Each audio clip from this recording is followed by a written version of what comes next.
It is 2400 BCE.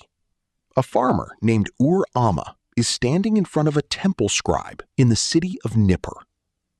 6 months ago, he borrowed 30 sacks of barley from the temple. He needed seed grain. It was a dry spring. His family needed to eat. The drought took most of his harvest.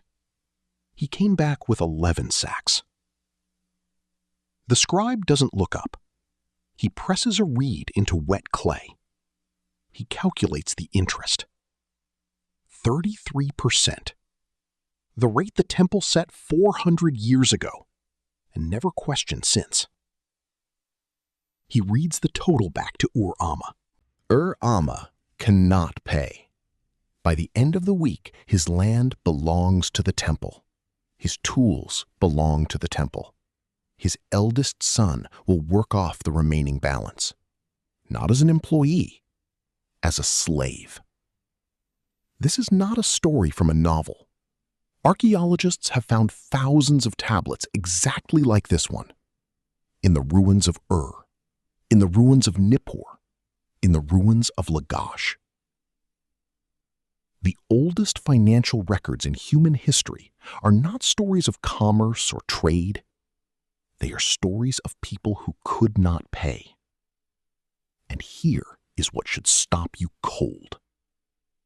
The system that destroyed Ur-amma's family in 2400 BCE runs on the exact same logic as the notification you dismissed on your phone this morning. To understand how that happened, you have to understand what came before it. Your brain is approximately 300,000 years old. The financial system that broke Ur-amma is 5,000 years old. That gap is the entire story. In 2014, neuroscientist Naomi Eisenberger ran a study at UCLA. She placed participants in an fMRI scanner. She showed them their bank balances dropping. The regions of the brain that activated were identical to those that fired during physical pain. Not stress, not mild discomfort. Physical pain. Your brain cannot tell the difference between losing money and being physically injured. It treats both as a survival emergency. Because for 295,000 years, they were exactly the same thing. For nearly all of human history, resources were not numbers. They were objects. Meat that existed today and was gone tomorrow. Roots that had to be found again every season. Fire that needed feeding every night. You could not store them indefinitely. You could not abstract them. You could use them or share them. Those were the only two options. Anthropologist Marshall Sahlins spent years living alongside hunter-gatherer societies in the 1960s. The Hadza in Tanzania, the Juhwanzi in Namibia, the Martu in Australia. He found that adults in these groups spent roughly 15 to 20 hours per week on survival activities. Not 40, not 50, 15 to 20. The rest of the time belonged to them. And here is what they did with it. They gave things away, not out of sentimentality, not out of moral virtue, because giving was the only rational strategy in a world where nothing could be stored for long. If you killed more meat than your family could eat, you shared the rest with the camp. Not as charity, not as a trade, as the only logical move available. Because the person you fed today was the person who would feed you when your next hunt failed. Because the family you helped shelter this winter would help shelter yours. Anthropologist Robin Dunbar established precisely why this system worked so cleanly.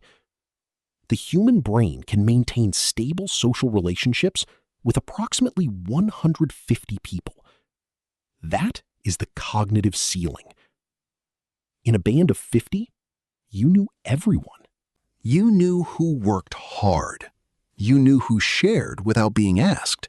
You knew who found reasons not to. Reputation was the currency.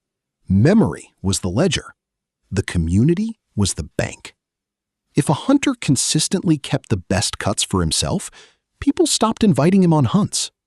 If a family took from the communal fire and never added wood, they found themselves cold. No enforcement required, no courts, no contracts. The system regulated itself through the oldest technology humans ever built: talking about each other. Then, approximately 10,000 years ago, something changed.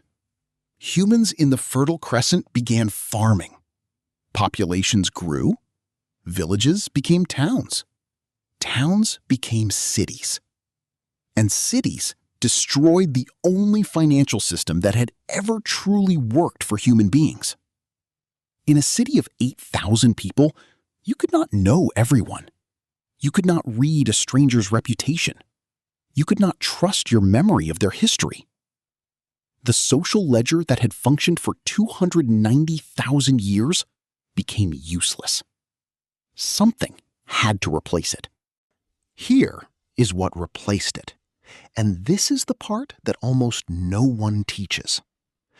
Most people assume money came before debt, that humans bartered goods and eventually invented coins to simplify trading. Economist David Graeber spent 20 years reviewing the historical record. He found this sequence never actually occurred. Coins appeared around 600 BCE. The clay tablets of Sumer date to 3000 BCE.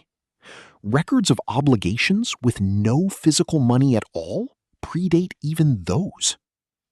Debt came first. Not coins, not barter, not trade. The very first financial instrument in human history was a written record of what one person owed another. And from the very beginning, it carried interest. Now here is the part that should genuinely disturb you. For decades, economists assumed the Sumerian interest rate of 33% on grain loans reflected some kind of market logic, a natural equilibrium that emerged from supply and demand. Economist Michael Hudson spent 40 years studying ancient debt records. His conclusion was different.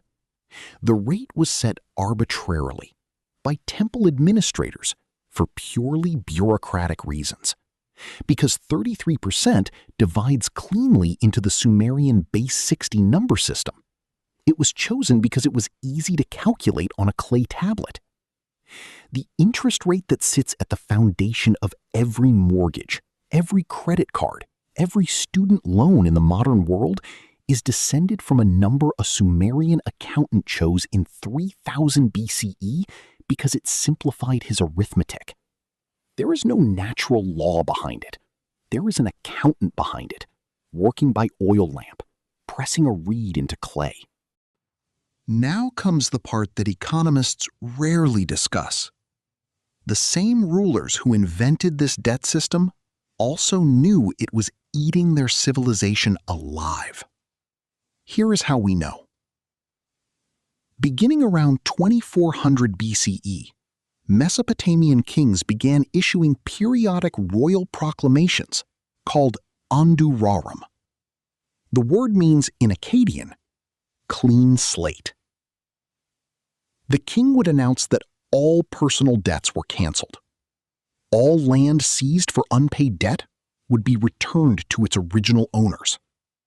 All people enslaved for debt would go free immediately. This was not a one-time act of generosity.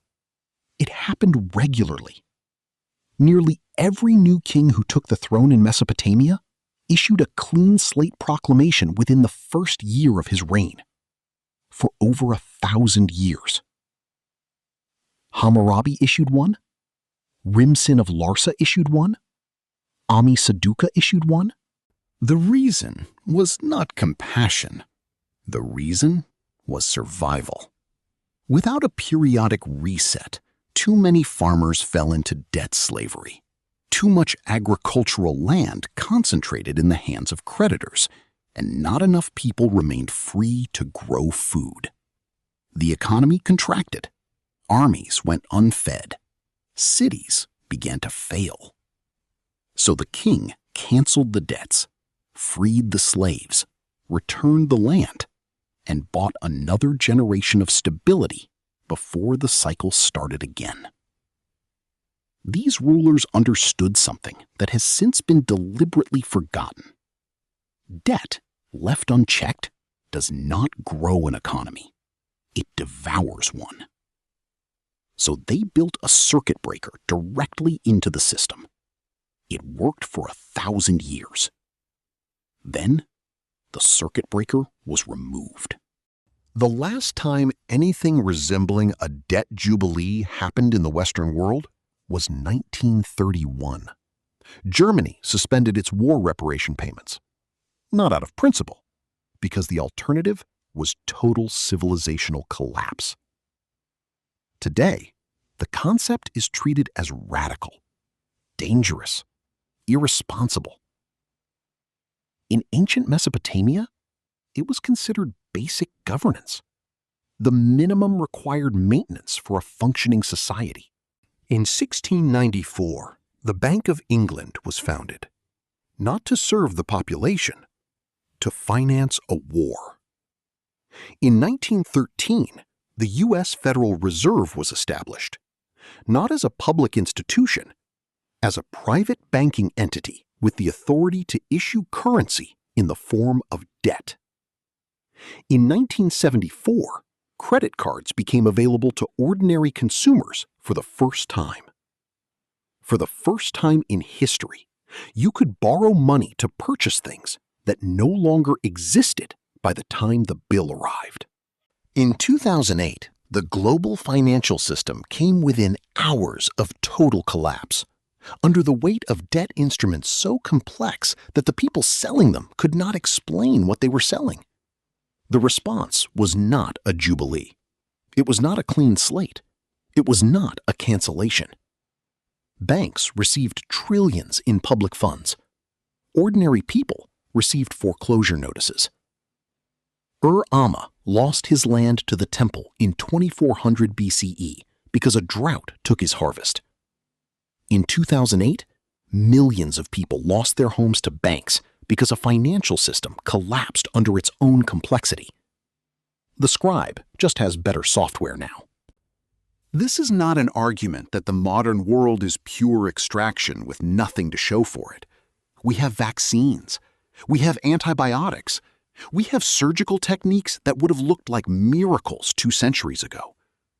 Child mortality that once claimed roughly 4 out of every 10 children before age 5 now claims fewer than 1 in 20.